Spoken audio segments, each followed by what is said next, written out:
Hey, when I first started working, I worked in my dad's shop. And then after that, I worked as a PBX operator when I was in vocational office education at a bank for physicians. And after that, um,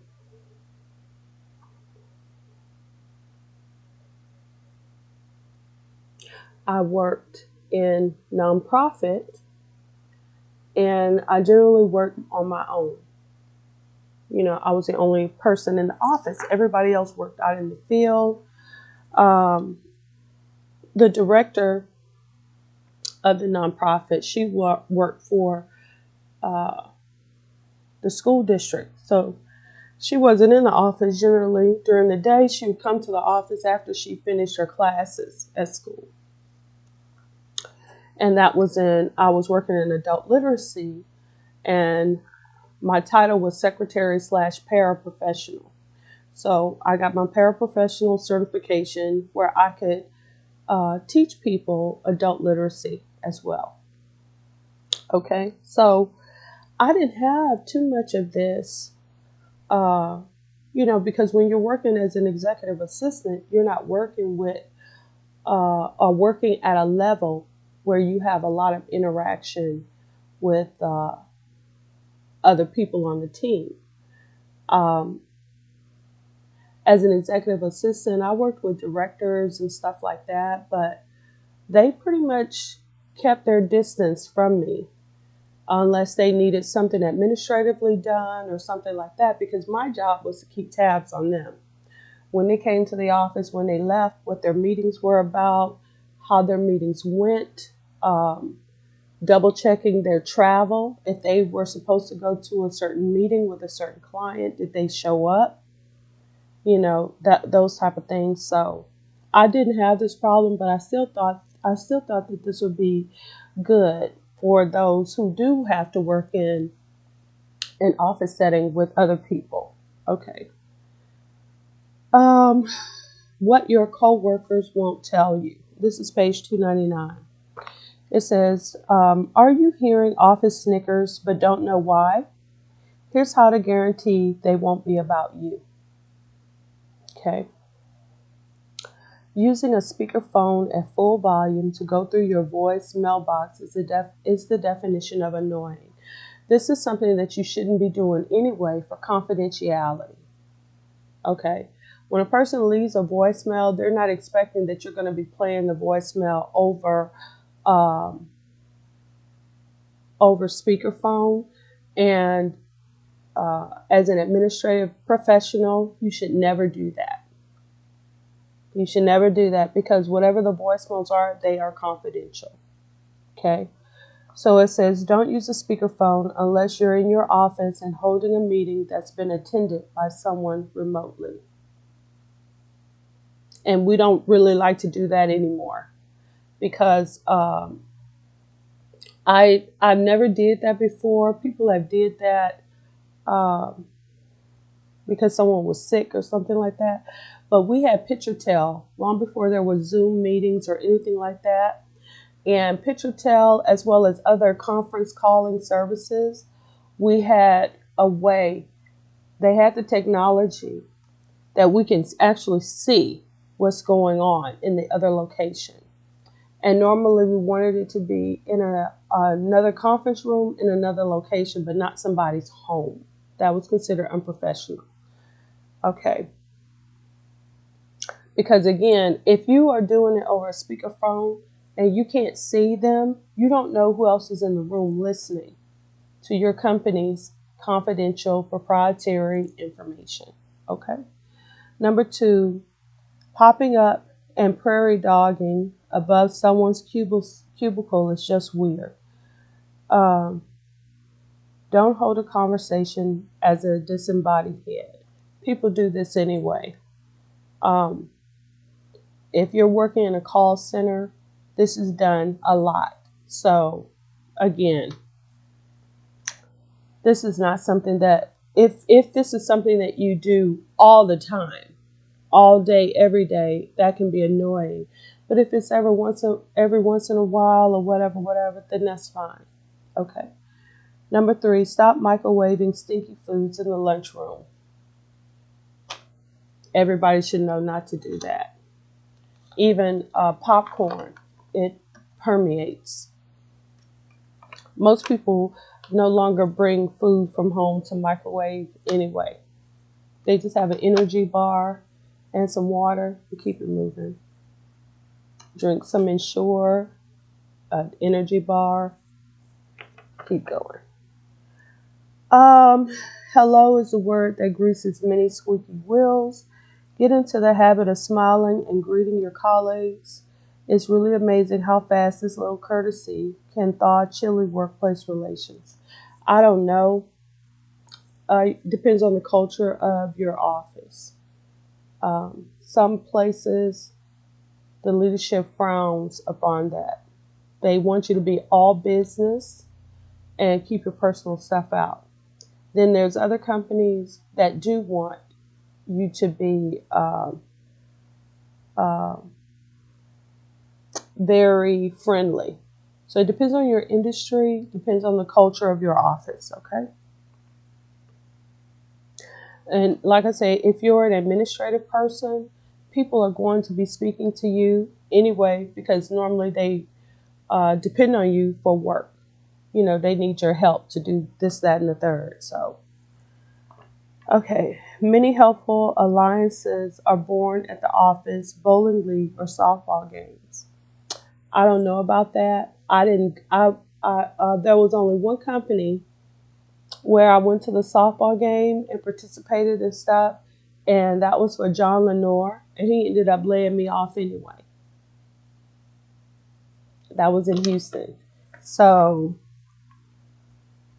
and he laid me off because he knew my dad, and him and my dad had problems, but I didn't know nothing about it. My dad didn't tell me nothing, and John Lenore didn't tell me nothing. They just kept me in the dark, so. Oh, Lord Jesus.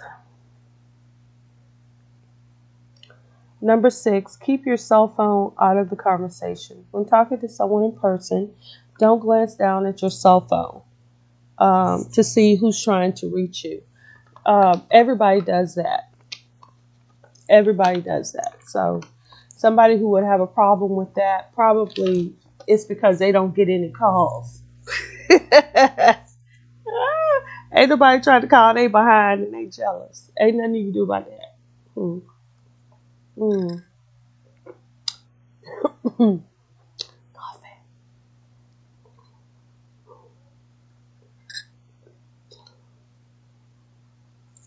Okay.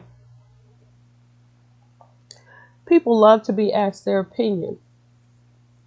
So go out of your way to ask, what do you think belongs in this report? Or how do you think I should handle this situation with client X? I would say don't do that because people are not trying to do your work for you. You should know your job. Okay.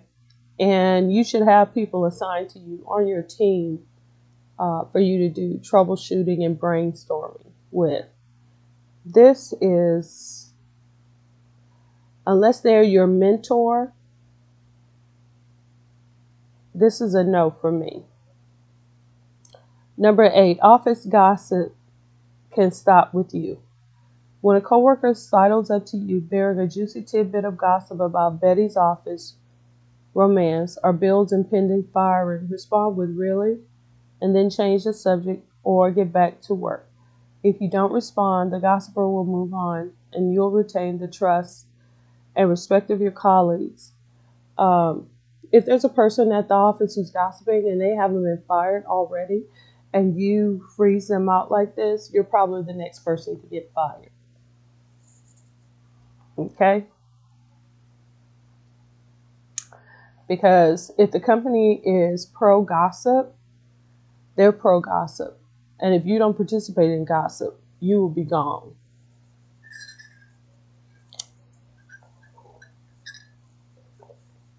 Okay.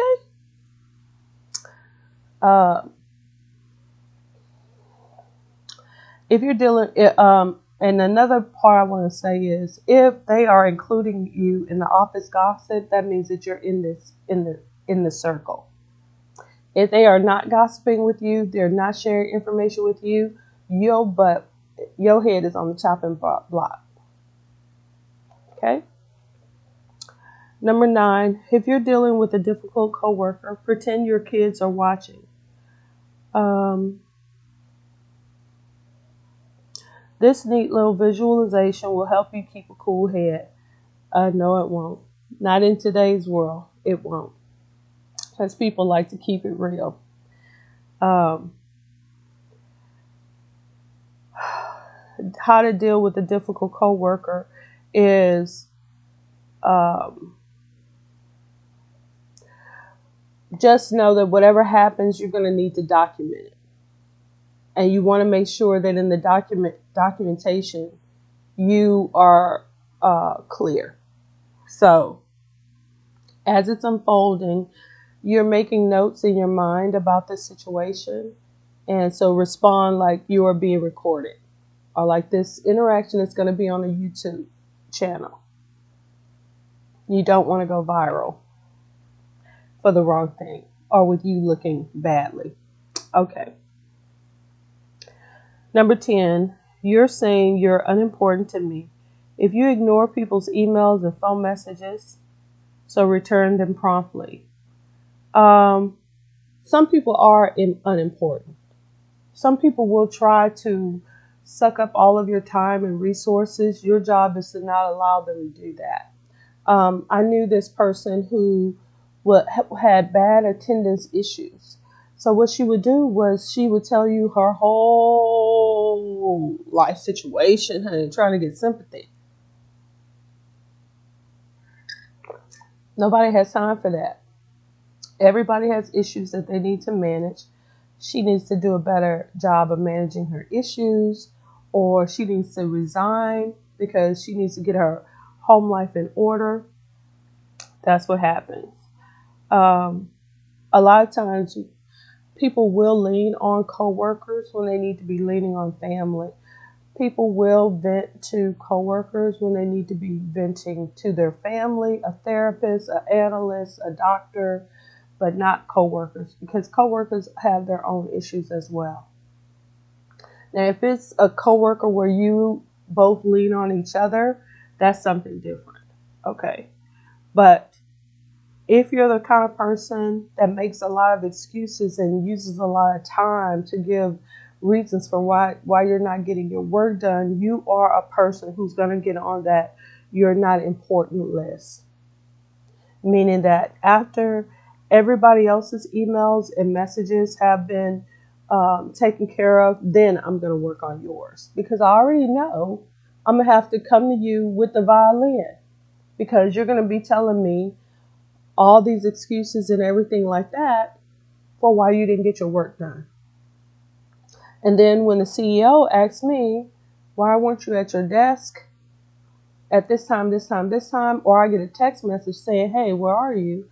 I'm going to say, I'm in here in conference room B with this person. And a decision is going to be made. Either we're going to support you as an organization, as a company, or it's going to be referred to HR. That's what it is. So the people that are not important, you're going to have to make that distinction. Okay. And as an administrative professional, your boss will let you know. And I used to always say, when I first meet, whoever the CEO is and stuff, I asked him, who is your top 10 people that you always want to receive that call? And the ones that you absolutely don't want to talk to. And from time to time, I revise that list, because we talk. The CEO and I talk. We discuss things. They let me know what's going on and how they feel about different things. And my job is to make them look crisp, clean, professional, ethical, all of these kind of good things. that they are portrayed in their best light. Okay. And so I never want to put through a call to the CEO of a person that they never want to talk to this person. Okay. The next one, make it clear that you would never ask anyone to do a level of work you wouldn't be willing to take on yourself. Always work at least as hard as anyone working with or for you. Again, in context. If the CEO is scrubbing the toilet, that's a bad look. That's a bad look because that means he's not at a meeting or selling the company, selling our services. His time is, his job is business development and making relationships and things like that, not cleaning the toilet.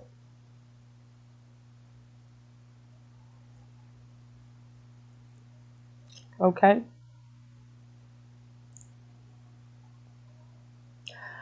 When you don't end emails with a suggestion or a request for action, nothing is likely to happen. That's true.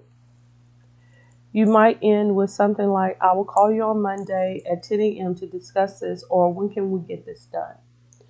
And this is very true. You don't send an email if you're not relaying information or are requesting an action item. Don't send an email. Remember, email is documentation.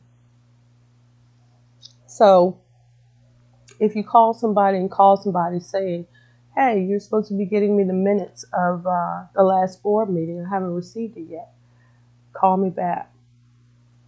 They never call you back. They never do the minutes. So then when the next meeting comes up and they say, where are the meetings from last meeting? And you say, oh, well, I was trying to get them from employee A and they never responded. They're going to be like, But when you have email that you have requested those, that's documentation. Okay? Don't leave a voicemail regarding an action item. Don't leave a voicemail about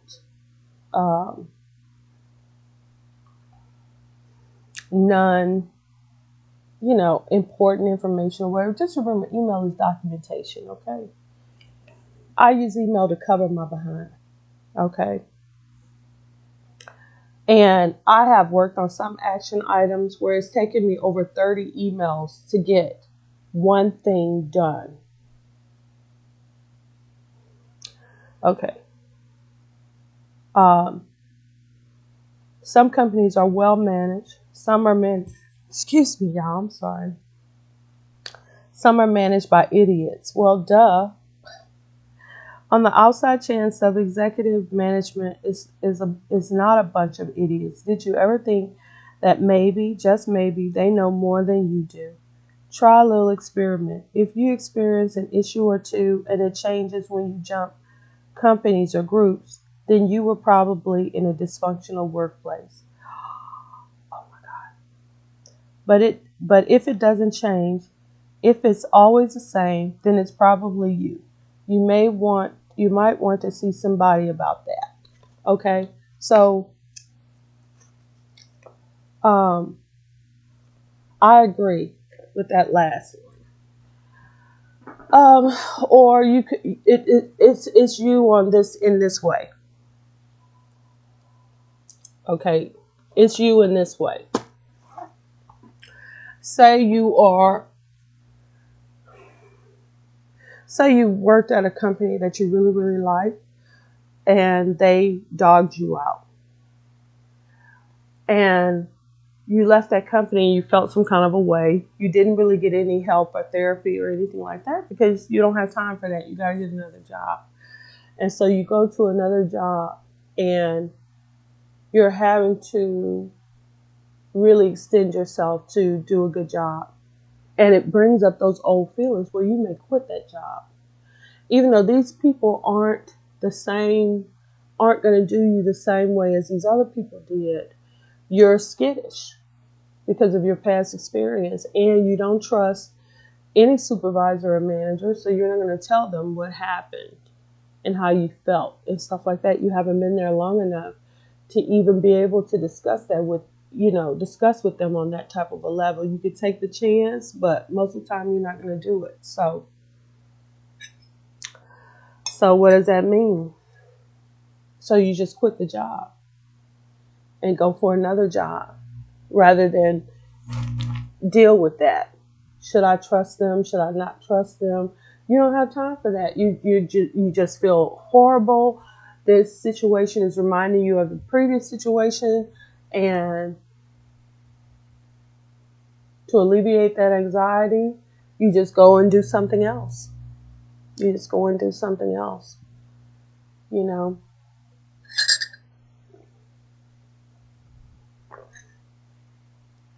Many times companies don't even realize that the way that they're operating is toxic, because that's what people can become accustomed to working in a toxic environment where it's comfortable to them. It's sad, but it's true.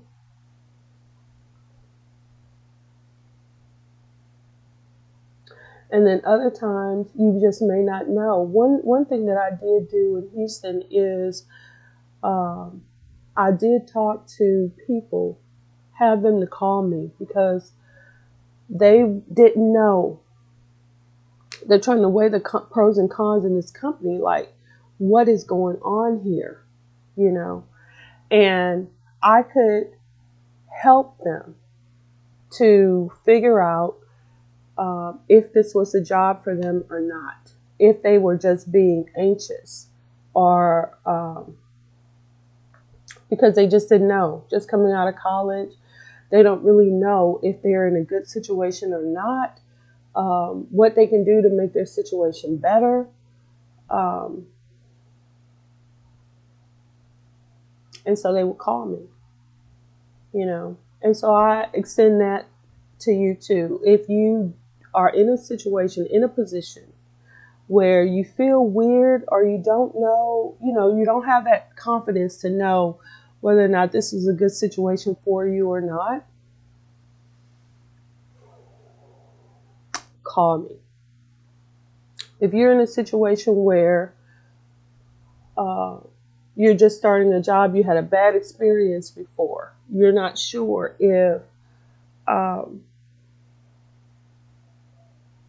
if you're now in another bad situation, and you don't feel that you can trust your boss because you haven't been there long enough, you're not sure if you can trust him, call me. I'm a disinterested third party. I have nothing to gain either way. I will give you the benefit of my honest opinion. Okay? You can leave a question down below. Call me, text me, email me, get in touch with me via my Facebook page, message me. You can message me on Twitter as well as Instagram. I'm ColethaAlbert everywhere.